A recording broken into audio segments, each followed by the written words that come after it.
இன்னைக்கு காலையில ஒரு சம்பவம் பண்ணிருக்கான் இந்த குண்டு பையன் அலெக்ஸ். என்ன பண்ணானா, ஈவு எடுக்க ஒரு அண்ணா வந்தாரு, எப்பவும் வரவர் தான். இவன் என்ன பண்ணிட்டான், அவர் பின்னாடியே அந்த 4வது வீட்டுக்கு ஓடிட்டான். அங்க வந்து ஒரு கொலகாரம் இருக்கான், அந்த ரோட்ல இருக்கிற அந்த சுல்தான் சொல்லிட்டு அவனுடைய எல்லாம் இருக்கான். அவன் வந்து ஏற்கனவே ஒரு குட்டியை கடிச்சு போட்டான். காலையில இவனுக்கு யமன் வந்திருக்க வேண்டியது. நான் அலெக்ஸ் கத்துறேன், அந்த ஈவி பின்னாடி ஓடுறான். அவர் போயிட்டாரு, அந்த தெரு கடுத்து தெருக்கு. அவன் அங்கேயே நின்றுட்டான் 4 வீடு தள்ளி. இவனுக்கு எதுக்கு இந்த வேலை? நான் தெருவில் இருக்கிறவன் வந்து இவன் கடிச்சு போட்டுருப்பான் காலையில. இவன் ஏதோ இன்னைக்கு உயிர் பொழைச்சி என் கையில இப்படி இருக்கான், இன்னைக்கு பண்ணு மாதிரி என் கையில உட்காந்துருக்கான். அது கடவுள் பண்ண கருணை தான். கூப்பிட வரவே இல்லை, போய் செடியில போய் ஒளிஞ்சிங்க. என்னன்னு கேளுங்க. அப்புறம் நான் அடிச்சேன். இந்த கால் தானே ஓடிச்சு, இந்த கால் தானே ஓடிச்சு, இந்த கால் தானே ஓடிச்சு. 4 கால உத கொடுத்துட்டேன். ஓடுவியா வீட்டை விட்டு ஓடுவியா, 4 வீடு தள்ளி ஓடுவியான்னு செம்ம உத. பட்டு பட்டு பட்டு பட்டுன்னு இவன் கத்து கொடுத்தாலும் மத்தவங்களுக்கு நேற்று வந்து எல்லாரும் கார்ல அடிப்பிட்டு வேண்டியது. 4வது வீட்டு இருக்க தம்பி கார் கீழப்படுத்திருக்காங்க. அவங்க வீட்டாண்டி போக மாட்டாங்க. அவங்களுக்கு இவங்க இருக்கிறது தெரியல. அவர் நல்ல கார் கலக்கும் போது இவங்க சென்டரா படுத்திருந்தனால யாருக்கும் டேமேஜ் இல்லை. 6 பேரும் கூட்டிட்டு போய் அவங்க அம்மா வந்து தற்கொலை முயற்சி பண்ணிருக்காங்க. அந்த கார் கீழே படுத்திருக்காங்க.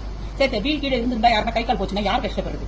இந்த மாதிரி இப்ப ஏரியா விட்டு ஏரியா போக ஆரம்பிச்சிருக்காங்க. இதுதான் இன்னைக்கு இவன் மேல இருக்க கம்ப்ளைண்ட். இவன் வழிகாட்டினா இவன் பின்னாடி 5 ஓடுதுங்க. போவியா இனிமே வீடு தாண்டி போவியா? 4வது வீட்டால போவியா? கார் கீழே போய் படுப்பீங்களா? நான் எலுமிச்சம் பண்ணீங்களா? வருஷம் ஒரு வீடு போய் படுத்துப்பீங்களா?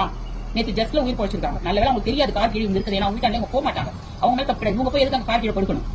இன்னும் ஒரு சம்பவம் நேற்று நிகழ்ந்திருக்க வேண்டியது. நல்ல வேலை காப்பாற்றி ஆண்டவன் கொடுத்துட்டாரு. எல்லாம் முளைச்சு 3 இடம் விட்ட பண்றதெல்லாம் ஏட பட திட்டம் தெரியுது அவனுக்கு. சரி, சாரி சொல்லி இனிமே பண்ண மாட்டேன் சொல்லு ஃப்ரெண்ட்ஸ் கிட்ட. இனி அம்மா பேச்சு கேட்பேன், இது மாதிரிலாம் ஓட மாட்டேன், சாரி. அங்க பாரு, மூஞ்சி திருப்பினா எப்படி? அங்க பார்த்து சொல்லு, சாரி ஃப்ரெண்ட்ஸ், இனிமே அம்மா பேச்சு கேட்பேன், அப்படிலாம் நான் போக மாட்டேன், என் தம்பி தங்கச்சிங்களையும் கூட கூட்டு போய் கெடுக்க மாட்டேன். அங்க பாரு, நீ உன் கோவத்தெல்லாம் இங்க போய் காட்டக்கூடாது. ஓகேவா?